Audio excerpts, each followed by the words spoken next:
अनुलोम विलोम प्राणायाम का अभ्यास करने से हमारे शरीर के अंदर की सारी नाड़ियाँ शुद्ध होती हैं, फेफड़े मजबूत होते हैं। नमस्कार, स्टे हेल्दी स्टे फिट में आपका बहुत बहुत स्वागत है।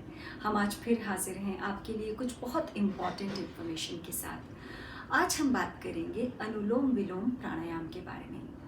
अनुलोम विलोम प्राणायाम के बारे में आपने सुना तो ज़रूर होगा, लेकिन क्या आप जानते हैं कि इसे करना जितना आसान है उसके फ़ायदे उतने ही ज़्यादा हैं।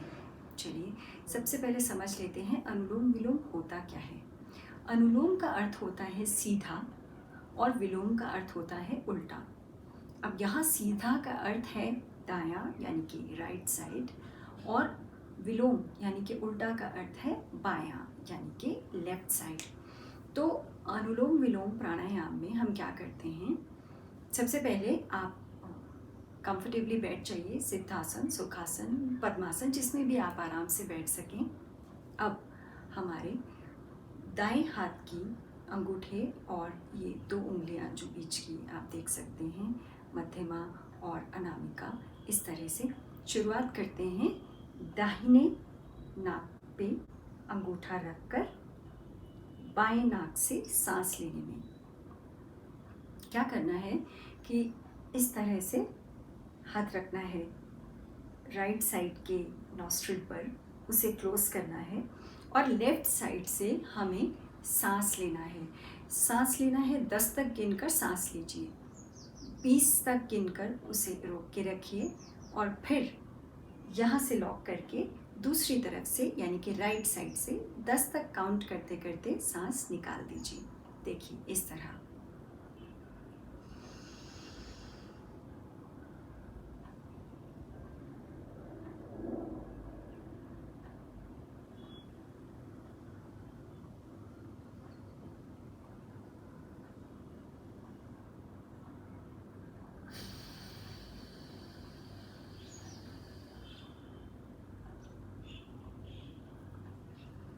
अब रेशो क्या है, 1:2।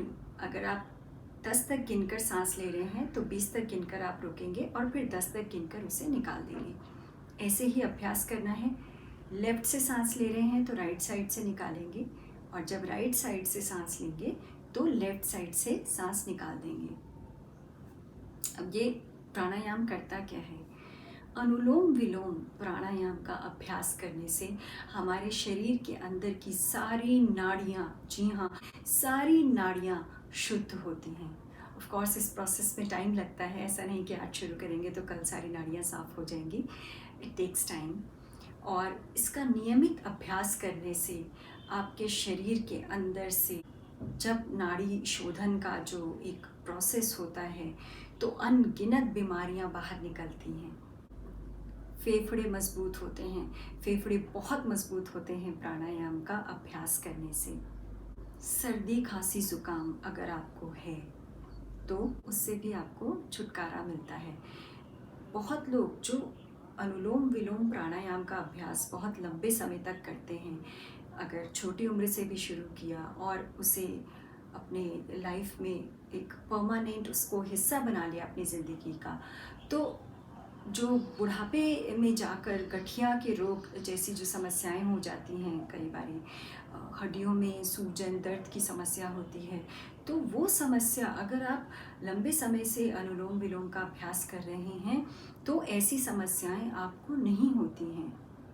हार्ट की ब्लॉकेज अगर है तो वो खुल जाती है, खून साफ होता है, बीपी रिलेटेड इश्यूज से आपको छुटकारा मिलता है, तनाव ख़त्म होता है, चिंता ख़त्म होती है, ब्रेन रिलेटेड अगर कुछ प्रॉब्लम्स हैं तो उसमें भी आपको, अगर आप लंबे समय तक अच्छे तरीके से इसका अभ्यास करते हैं तो आपको उन ऐसी समस्याओं से भी आपको छुटकारा मिल सकता है।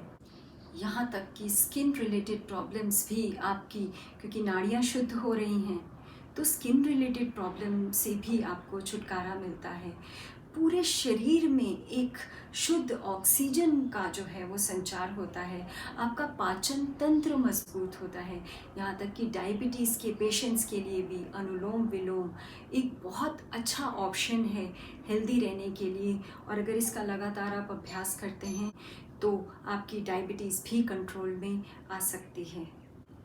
लेकिन अनुलोम विलोम को करने के लिए किन किन सावधानियों का आपको ध्यान रखना चाहिए, या क्या ऐसे नियम हैं जिनका आपको पालन करना चाहिए?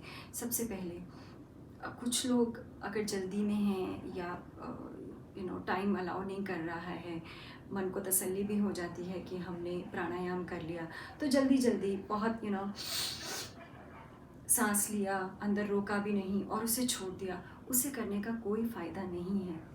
जो रेशो मैंने बताया उस रेशो को ध्यान में रखिए। मिनिमम 15 मिनट इसे कीजिए। अगर आप रोज़ 15 मिनट अनुलोम विलोम का अभ्यास करते हैं तो देखिए कितनी सारी समस्याओं से आपको छुटकारा मिल जाएगा।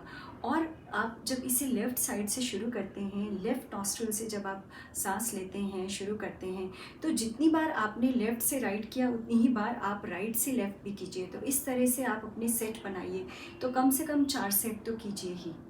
जैसे मान लीजिए आपने लेफ़्ट साइड से शुरू किया, आपने 10 तक गिना, 20 तक गिन के आपने सांस रोका, 10 तक गिन के फिर आपने सांस निकाला, और ऐसा करके आपने 4 बार इधर से और 4 बार उधर से किया, तो 8 बार करके आपका एक सेट हुआ। ऐसे आप 4 सेट कीजिए। आप देखिए आपको अद्भुत लाभ मिलेंगे इसके। लेकिन अगर आपका बीपी बहुत लो रहता है या बहुत देर तक आप सांस रोक नहीं पाते हैं, तो शुरू में ज़रूरी नहीं है कि आप 10 तक काउंट करें, लेकिन सेम रेशो मेंटेन करें।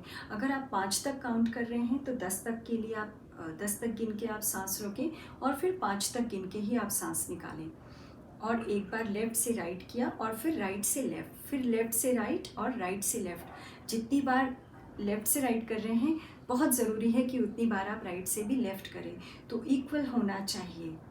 अगर किसी लंबी बीमारी से उठे हैं आप और उतना बॉडी में अगर एनर्जी नहीं है और नहीं बैठ पा रहे हैं, बहुत देर तक सांस नहीं रोक पा रहे हैं, तो बहुत धीरे धीरे से आप इसकी शुरुआत करें और आप खुद देखेंगे कि धीरे धीरे आपका जो स्टेमिना है वो भी बढ़ रहा है और आपका जो काउंट है वो भी इंक्रीज़ होने लगेगा।